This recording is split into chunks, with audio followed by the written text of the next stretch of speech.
नमस्कार दोस्तों, स्वागत करता हूं मैं आपका। दोस्तों, हम पढ़ रहे हैं एनसीईआरटी कक्षा 8 की गणित का ये 13वां अध्याय, जिसका नाम है सीधा और प्रतिलोम समानुपात, यानी डायरेक्टली एंड इनवर्सली प्रोपोर्शनल।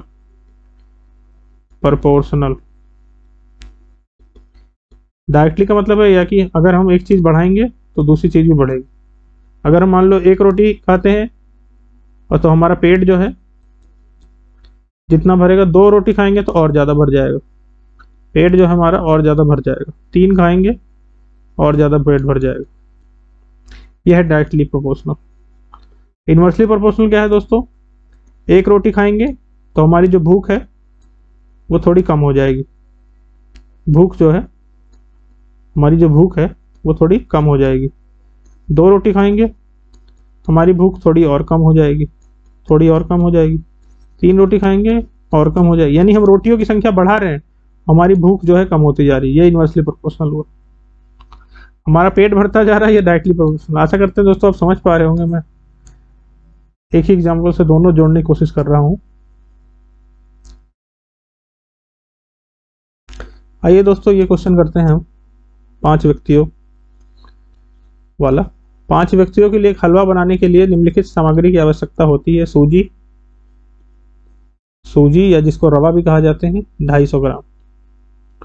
5 लोगों के लिए बना रहे हैं दोस्तों, इसका ध्यान रखें। आप लोग बढ़ाएंगे तो ये मात्रा बढ़ जाएगी। चीनी, दोस्तों कितना? 300 ग्राम। सूजी से भी ज्यादा चीनी दोस्तों। घी जो है 200 ग्राम। पानी जो है 200 ग्राम। सारे अगर आप जोड़ देंगे तो कितना हो जाएगा दोस्तों? 200, 200, 400, 300, 700, 950। 950 ग्राम पानी वानी सब मिला के ये इतना ग्राम, इतना बनता है हलवा 5 लोगों के लिए। फिर क्या कहता है दोस्तों? समानुपात की अवधारणा का प्रयोग करते हुए अपनी कक्षा के लिए हलवा बनाने के लिए उन सामग्रियों की मात्रा में होने वाले परिवर्तनों का आकलन कीजिए। मान लो हमारी कक्षा में दोस्तों 50 लोग हैं। 50 लोग है ना दोस्तों?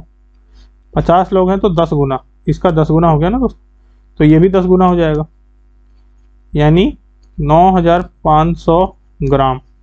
केजी में लिखना चाहें तो 9.5 केजी, यानी कि 9.5 किलो हमें टोटल बनाना होगा।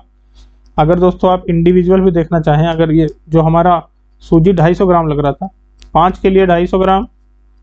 अब हमारी कक्षा में 50 लोग हैं तो कितना ग्राम लगेगा? x ग्राम। निकाल लेते हैं x। 10 दोस्तों 2500 ग्राम लगेगा, 10 गुना, यानी कि 2.5 किलो भी कह सकते हैं इसको। 2.5 किलो, 2.5 किलो हमारी सूजी लगेगी अगर 50 लोग के लिए बनाएंगे तो। सीधा हिसाब है दोस्तों, डायरेक्टली प्रोपोर्शनल। अब दोस्तों हम आते हैं इनवर्सली प्रोपोर्शनल। हालांकि हम पहले भी देख चुके हैं इनवर्सली प्रोपोर्शनल। देखो यहाँ पे एग्जांपल दे रखा है दोस्तों। अगर हम 3 किलोमीटर से पैदल चलते हैं तो हमें दूरी तय करने में कितना टाइम लगेगा? मान लो हम घर से स्कूल जा रहे हैं या स्कूल से घर आ रहे हैं पैदल तो हमें आधा घंटा लगेगा दोस्तों। आधा घंटा लग जा रहा है। अगर हम दौड़ के मान लो आते हैं, मान लो हमारा यूनिट टेस्ट है, स्कूल से हम यहाँ पे लेट सोए थे पढ़ के और लेट उठे हैं थोड़ा सा, तो हम थोड़ा दौड़ के जा रहे हैं तो हम 15 मिनट में पहुंच जा रहे हैं। और हम थोड़ा और लेट हो गए तो मान लो साइकिल हमने उठाई, साइकिल लेके पहुंच जा रहे हैं। समझ गए दोस्तों? 10 मिनट में पहुंच गए। और मान लो हमने पापा से कह दिया, पापा मुझे उठाना, मैं लेट हो गया हूँ, मैं थोड़ा मुझे गाड़ी से छोड़ दो। आपके पापा ने छोड़ दिया, आपकी मम्मी ने छोड़ दिए, 2 मिनट में आप फटाक सीना स्कूल पहुंच गए। ठीक है दोस्तों? यहाँ पे आप देखें दोस्तों, ये आपकी 3 किलोमीटर प्रति घंटा की चाल है। 3 किलोमीटर प्रति घंटा, तो आपको समय लग रहा है 30 मिनट। 30 मिनट है ना, यानी 30 मिनट का मतलब है आधा घंटा। तो हमारी दूरी कितनी है? इसमें अगर आधा से आप गुणा करेंगे, घंटा घंटा घंटा कट जाएगा, ये आ जाएगा 1.5 किलोमीटर। आपका जो घर से स्कूल की दूरी है 1.5 किलोमीटर की। इसी तरीके से जब आप 6 किलोमीटर से जा रहे हैं तो दोस्तों 15, 1 घंटे में आप 6 किलोमीटर जाएंगे। तो डेढ़ डेढ़ डेढ़ डेढ़ यानी एक चौथाई हो गया। एक घंटे के चौथाई यानी 15 मिनट में आप पहुंच गए। 9 किलोमीटर से जा रहे हैं, 10 मिनट में पहुंच गए दोस्तों। 45 किलोमीटर जा रहे हैं, 2 मिनट में पहुंच गए। यानी कि पहुंचने की दूरी कम होती जा रही है, आपको मतलब समय जो लग रहा है वो कम होता जा रहा है अगर आप स्पीड बढ़ा दे रहे हो। स्पीड बढ़ा कैसे रहे हैं, यहाँ पे दोस्तों अलग अलग साधन का उपयोग किया है। यह है इन्वर्सली प्रोपोर्शनल। समझे दोस्तों, आप स्पीड बढ़ाएंगे अपने कहीं से कहीं जाने की तो जो समय है वो कम लगेगा ना दोस्तों। इसी को मैं एक और एग्जांपल से बताता हूँ। मान लीजिए आपका कल एग्जाम है और आपको सारा पढ़ना है आज ही, या पढ़ना या रिवाइज करना है। तो दोस्तों आप जो आपने साल भर में पढ़ा, एक साल में, या मैं कह लूँ मान लीजिए 6 महीने में, 6 महीने में जो आपने पढ़ा, आधे साल में जो आपने पढ़ा वो आपको एक दिन में करना है। तो आप जल्दी से तेजी से करेंगे तो आप जल्दी से एक रात में ही आपको या एक दिन में ही आप एक रिवीजन कर देते हैं। अगर आप तेजी से चलते हैं ना, आपका मन भी बहुत तेज से दौड़ता है यहाँ पे, अच्छा ये ऐसे हो जाएगा, ये ऐसे हो जाएगा, तो टाइम कम लगा, है ना दोस्तों। एक एग्जाम्पल था, ऐसे ही एग्जाम्पल था, ज़्यादा इसको सीरियस भी मत लीजिए। हाँ ये देखिए दोस्तों, मान लीजिए आपके पास 10,000 रुपये हैं आपके तिजोरी में, 10,000 रुपये। और दोस्तों आप कुछ खर्च करते हैं आप एक दिन में आप 500 रुपये खर्च करते हैं, तो 2 दिन में 1,000 रुपये, है ना दोस्तों। तो आपके में ये कम होता जा रहा है तिजोरी में खजाना।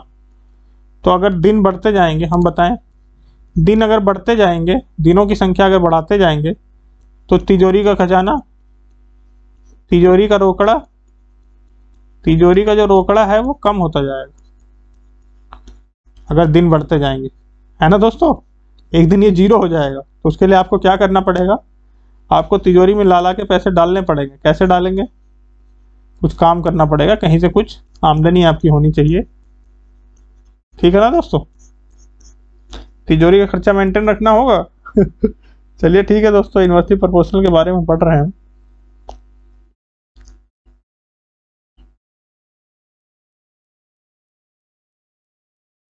यहाँ पे देखें दोस्तों, x की वैल्यू 50 है तो y 5 है, 40 है तो बढ़ रहा है। अरे बढ़ रहा है, अरे भाई ये बढ़ रही है तो क्या, इन्वर्सली प्रोपोर्शनल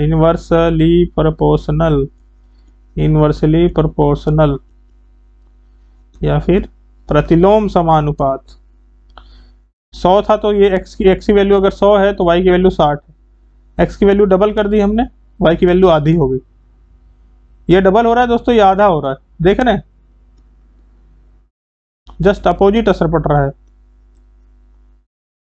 इन्वर्सली प्रोपोर्शनल हो रहे हैं दोस्तों।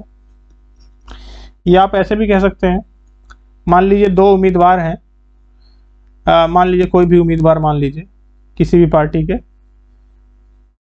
मान लीजिए, चलिए हम एग्जांपल ले लेते हैं, मान लीजिए बीजेपी है, कोई पार्टी बीजेपी है और कोई पार्टी कांग्रेस है। इसके जो प्रत्याशी खड़े हैं जिसका नाम है, मान लीजिए फलाने है, कोई फलाने है, फलाने ए, और इसके प्रत्याशी हैं फलाने बी, ठीक है दोस्तों। तो जो वोटों की संख्या है, अगर फलाने ए के वोटों की संख्या बढ़ेगी तो फलाने बी के वोटों की संख्या घटेगी। मानते हैं आप, वोटिंग हो गई है, उसके बाद वोट गिना जा रहा है और फिर बताया जा रहा है कि ये फलाने जो है 10,000 इनका वोट हो गया है, तो उनका दूसरे वाले का कम हो रहा है, इनका बढ़ गया है 10,000 से, तो दूसरे वाले का कम हो जाएगा, क्योंकि ओवरऑल तो वोट उतने ही है ना।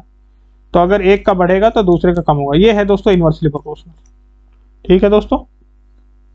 इसी के साथ खत्म करते हैं, धन्यवाद, बाकी कल करेंगे।